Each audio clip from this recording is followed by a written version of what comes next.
अस्सलाम dear students, आज हमारे पास प्रैक्टिकल नंबर 1.1 है। इसको हम शुरू करेंगे, जो कि हमारे पास तकरीबन वर्नियर कैलिपर को रिलेट करता है, वर्नियर कैलिपर से रिलेट करता है। तो इसके नाम से शुरू करते हैं। इसमें हमारे पास इसका जो नाम है वो है measure the area of cross section of a solid cylinder by measuring its diameter with vernier caliper. हमने क्या करना है, area of cross section find करना है किसी भी सॉलिड सिलेंडर का, किसको इस्तेमाल करते हुए, वर्नियर कैलिपर को इस्तेमाल करते हुए। हमने इसमें दो चीज़ें फाइंड करनी है। हमने सिलेंडर का क्रॉस सेक्शनल एरिया फाइंड करना है, लेकिन सबसे पहले हमने क्या फाइंड करना है, उसका डायामीटर फाइंड करना है।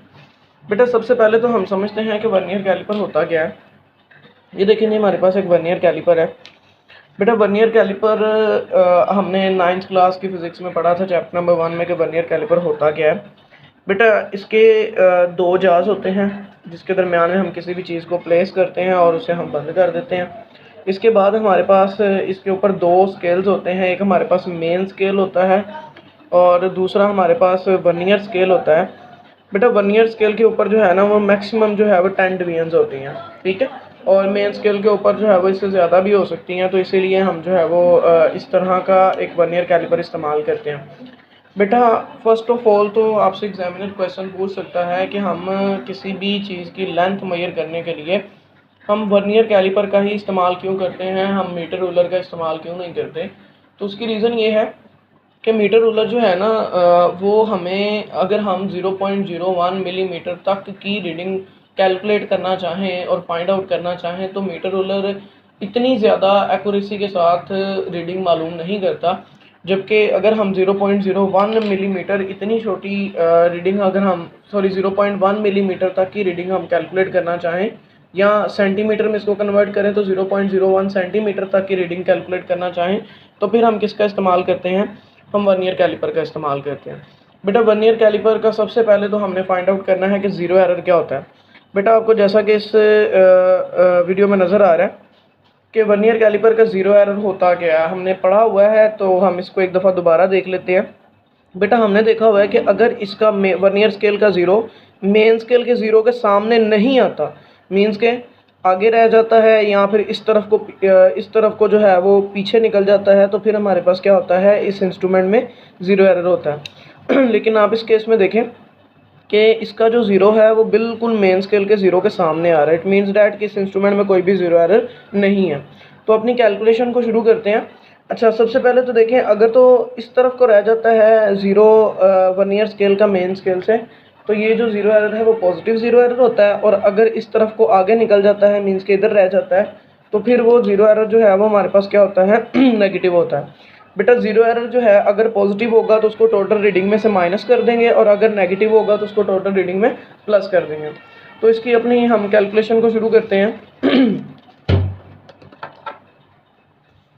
बेटा सबसे पहले तो हमने least count of vernier caliper देखना है कि least count of vernier caliper कितना होता है।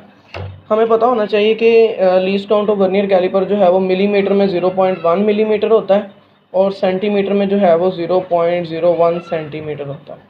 तो हम अपनी कैलकुलेशन दोनों लिहाज से कर सकते हैं, हम मिलीमीटर में भी कर सकते हैं और सेंटीमीटर में भी कर सकते हैं। उसके बाद आगे आ जाती है ऑब्जर्वेशन और कैलकुलेशन में ज़ीरो एरर। बेटा देखें, जैसा कि मैंने आपको बताया कि इस इंस्ट्रूमेंट में कोई भी ज़ीरो एरर नहीं है, तो इट मीन्स डैट कि ज़ीरो एरर क्या होगा, ज़ीरो, और ज़ीरो करेक्शन भी क्या होगी, ज़ीरो होगी। हमने किसी भी सॉलिड सिलेंडर का फाइंड करना है, तो हम सपोज कर लेते हैं कि हमारे पास एक सॉलिड सिलेंडर है। इसको आपने सिंपली क्या करना है, इसको ओपन करके सॉलिड सिलेंडर को इसके अंदर प्लेस करना है।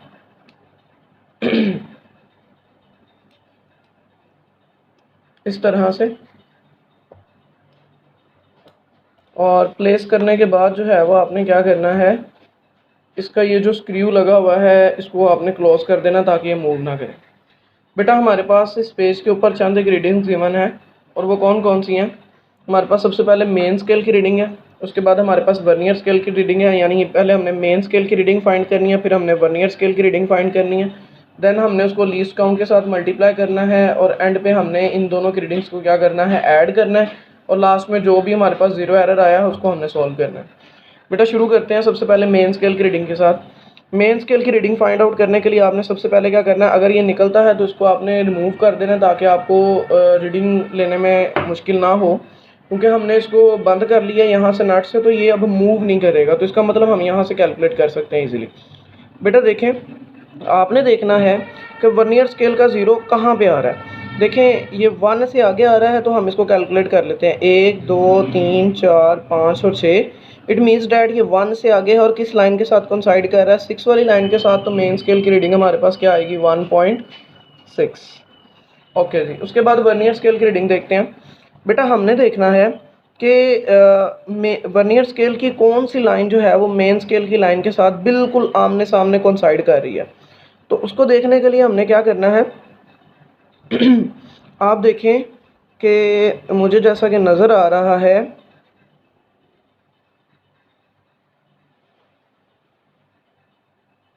कि ये जो 1 वाली लाइन है ना, ये देखें 1 वाली लाइन बिल्कुल इसके सामने आ रही है। तो हम कौन सी वर्नियर स्केल की कौन सी लाइन को कंसीडर करेंगे, 1 वाली रीडिंग को। तो ये हमारे पास क्या आ गया है, 1 आ गया, ठीक है। उसके बाद फर्दर हमने थोड़ी सी इसमें इसकी ऑब्जर्वेशन को थोड़ा सा चेक करना है। आपने सबसे पहले क्या करना है, ये जो n आया है उसको आपने लीस्ट काउंट के साथ मल्टीप्लाई करना है। लीस्ट काउंट कौन सा आप यूज़ करेंगे, सेंटीमीटर वाला, 0 मिलीमीटर वाला, 0.01 मिलीमीटर। जब आप मल्टीप्लाई करेंगे तब भी आंसर क्या आएगा, 0.01 मिलीमीटर्स। देन आपने क्या करना है, y equals to m plus x करना है। m की वैल्यू क्या है हमारे पास, 1.6, और x की वैल्यू जो है वो आपने अभी कैलकुलेट की है। आपने इन दोनों को क्या कर देना है, प्लस कर देना है। 1.6 में 0.01 को प्लस करेंगे तो जो भी आंसर आएगा वो आपके पास क्या होगा, इसका आंसर होगा। और चूँकि हमने ज़ीरो एरर हमारे इंस्ट्रूमेंट में ज़ीरो था, तो यही जो रीडिंग आपकी होगी यही आपकी क्या होगी, लास्ट वाली रीडिंग होगी, फाइनल कंक्लूजन होगी। तो बेटा देखें कि किसी भी चीज़ को कैलकुलेट करना है इससे, जैसे हमने इसको सॉल्व किया, तो आपने सिंपली, हम एक दफ़ा इसको दोबारा देख लेते हैं कि आपने क्या करना है। मेन स्केल की रीडिंग कैलकुलेट करने के लिए ज़ीरो को देखना है कि वो किस लाइन के सामने आ रहा है। 1 से आगे 6 वाली लाइन के साथ कोइंसाइड कर रहा है, तो 1.6 आ जाएगा। उसके बाद हमने देखना है वर्नियर स्केल की रीडिंग के लिए कि इसकी कौन सी लाइन जो है वो बिल्कुल मेन स्केल की लाइन के बिल्कुल सामने कोइंसाइड कर रही है। तो मुझे नज़र आया कि ये जो 1 वाली लाइन है वो बिल्कुल 2 के सामने आ रही है, तो मैंने सपोज कर लिया कि ये जो वर्नियर कैलिपर की रीडिंग है वो मेरे पास 1 है। उसके बाद आपने इसको लीस्ट काउंट के साथ मल्टीप्लाई करना है, और देन आपका जो आंसर आएगा उसको आपने मेन स्केल की रीडिंग के साथ प्लस करना है। इससे जो है वो हम इसकी एक्यूरेट रीडिंग्स भी देख लेते हैं, क्योंकि इसकी एक्यूरेट रीडिंग्स जो है वो निकालना बहुत ज़्यादा ज़रूरी है। बेटा जो हमारे पास ऑब्जर्वेशन और कैलकुलेशन है,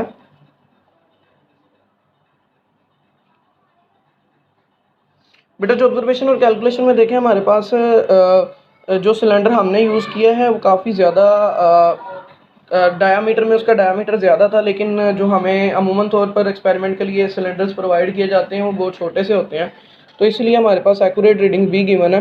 ये देखें जी, हमारे पास मेन स्केल की रीडिंग जो है वो आपके पास 0.9 आएगी। जब आप उसको प्लेस करेंगे, उसकी जो 5th लाइन है वो कंसाइड करेगी, देन आपने उसको लीस्ट काउंट के साथ मल्टीप्लाई करना और दोबारा मेन स्केल की रीडिंग में ऐड करेंगे तो आपके पास 0.95 आएगा। चूँकि हमारे इंस्ट्रूमेंट में कोई भी एरर नहीं था, तो हमारे पास जो आंसर आएगा वो 0.95 आएगा। ये हमारे पास क्या, उसका डायामीटर है। बेटा रेडियस फाइंड करने का तरीकाकार आप लोगों को पता है। रेडियस फाइंड करने के लिए डायमीटर को 2 पे डिवाइड करते हैं, डिवाइड करेंगे तो आपके पास क्या आ जाएगा, उसका आंसर। और देन हमने कैलकुलेट ही क्या करना था, उसका एरिया कैलकुलेट करना था। तो एरिया ऑफ अ सिलेंडर का फॉर्मूला होता है पाई आर स्क्वेयर। आपने सिंपल पाई की जगह पे पाई की वैल्यू और आर की जगह पे जो आपका आंसर आ रहा है वो आपने पुट करके इसको सॉल्व करके क्या फाइंड कर लेना है, उसका एरिया कैलकुलेट कर लेना। बेटा ये था हमारा आज का एक्सपेरिमेंट। अगर आपको इसको समझने में कोई भी डिफ़िकल्टी हो रही हो तो आप कमेंट करके दोबारा पूछ सकते हैं। Thank you for watching this video. Take care. अल्लाह हाफिज़।